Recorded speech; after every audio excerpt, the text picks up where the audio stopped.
আসসালামু আলাইকুম। এই মুহূর্তে দাঁড়িয়ে আছি মোহনগঞ্জ রেলওয়ে স্টেশনে। একজন দাদু প্রায় ৩১ বছর যাবৎ এ জায়গায় ব্যবসার সঙ্গে জড়িত। আজকে দাদুর কাছ থেকে শুনবো ওনার ব্যবসার জীবন নিয়ে কিরকম, উনি কিরকম এই জায়গায় ব্যবসা করছেন এবং আগের কিরকম স্টেশন ছিল এই বিষয়ে ওনার কাছ থেকে জানার চেষ্টা করব।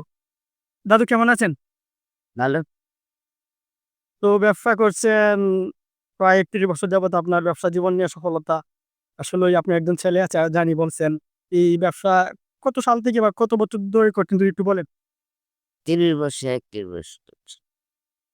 ৩০ থেকে ৩১ বছর। হ্যাঁ, তার আগে আপনি কোথায় ব্যবসা করতেন? আমার ফ্যামিলি নিয়েই আসলাম আরকি। আগে আপনি ফ্যামিলি নিয়েছিলেন। তার আগে আপনি আগে বিশেষ বছর করছেন গার্লস স্কুলের পাশে। তো স্টেশনের আগে? হ্যাঁ, হ্যাঁ, এই চিকেনের ভাত এমনি কার স্কুলে পড়ছি। জি, জি, গার্লস স্কুলে খুব করছেন। তাহলে এই রেফানি কিরকম আছেন সব মিলিয়ে? হ্যাঁ, ভালোই আছে। সব মিলিয়ে ভালো আছেন? আমাকে বলে দেন।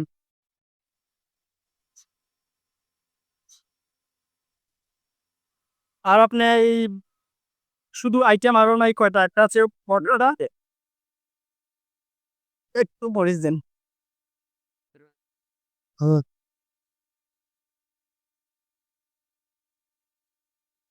হুম, খুব দারুণ। এমনি দৈনিক কিরকম হয়? ১,৫০০ টাকা বিক্রি আছে। তাদের ৳৫০ বিক্রি হয়। সকাল কয়টার দিকে আসেন? ১১টা ১২টা। ১১টা পরে আবার আপনি এই দোকান বন্ধ করেন কখন? দুপুরের ট্রেন গেলে মরে ওইটা করি। দুপুরে ট্রেন গেলে বিদায় করেন। কোনোদিন রাত্রেও করি।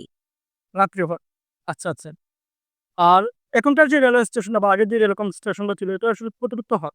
আগে কিরকম আর এখন আর অনেক তোমার। পুকুর তলে জুতা দিয়ে বইছে। আচ্ছা, আচ্ছা, আচ্ছা। আর এখন স্টেশন অনেক ভালো। আগের চেয়ে আসলেই অনেক ভালো। খুব সুন্দর। স্টেশনের যে উপরে একটা ওভারব্রিজ এটা খুবই আসলেই ভালো। যাই হোক, দাদা আপনার সঙ্গে কথা বললাম খুব ভালো লাগলো। আপনি মানুষকে কিছু কি বলতে চান? আপনার যে কাস্টমার গুলো আছে তাদের নিয়ে কিছু বলেন। কাস্টমার আছে তারা আমার দেখলেই হবে। আমার ওই চোখে পড়ে তাহলে কাস্টমার আমার কাস্টমার হয়ে গেছে। জি, জি, জি। আসলে খুব ভালো লাগলো। একজন দাদার সঙ্গে কথা হলো প্রায় ৩০ বছর যাবত এটাকে ব্যবসা করছেন। খুবই ভালো লাগলো। আর দাদু ভালো থাকুক, সুস্থ থাকুক, তাদের জন্য দোয়া করি। বেঁচে থাকেন আরো, ব্যবসা করেন। আপনার জন্য সবসময় দোয়া থাকবে। ভালো থাকবেন।